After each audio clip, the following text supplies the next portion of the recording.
Hello Year 9s, welcome to Term 2.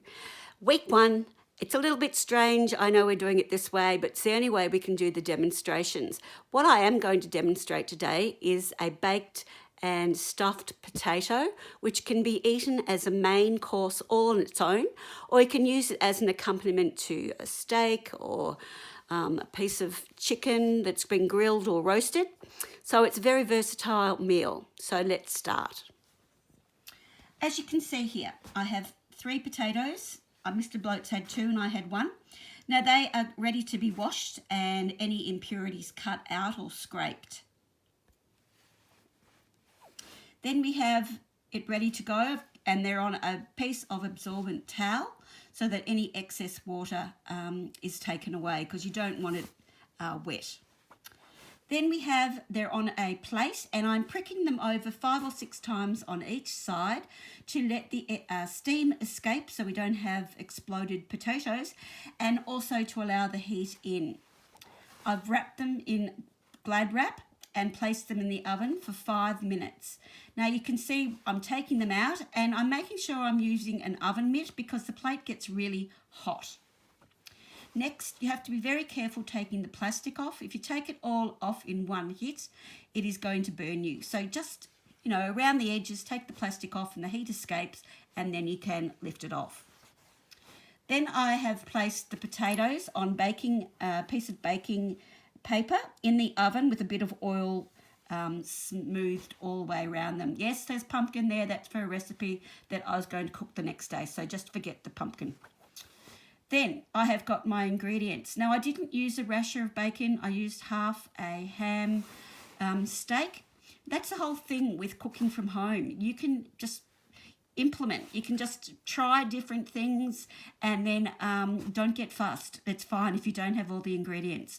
So then I've cut them in strips and then I'll cut that into a dice. I've diced a red onion. You can use any kind of onion you like. I had a red and I like the taste. Then we've got 3 tablespoons of mozzarella cheese there, but you can use whatever cheese you like.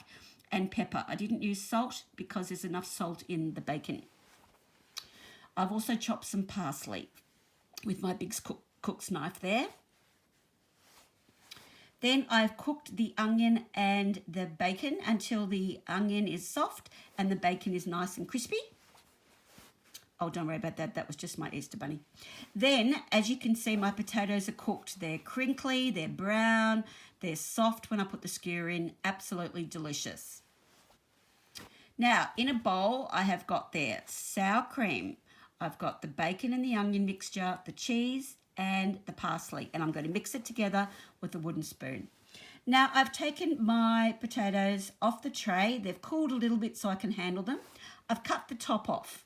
And I'm keeping the tops. Don't throw them away. They are important. Okay? Where were we? Back here. So then I'm scooping out the middle. So you can see I've still left a layer here of potato. Probably taken a little bit too much off the bottom, but that's okay. So you scoop out all 3. See? Beautiful. Then the tops I have cut into sections. Okay? Now, I've mixed all of that mixture together because by now I've added the scooped out potato, this stuff, okay? So this is going to be placed in here with the other ingredients that I had before. Then we fill up our shells and then these ones here, I put them on the top and some of them I actually sort of spike into the potato so they stand up.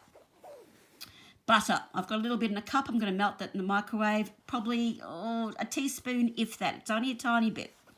Then I've got it with my pastry brush and I'm going to gently place it over the potato and put it back in the oven till they are a little bit crispy. See how they've gone a little bit crispy on the plate? A little bit crispy here.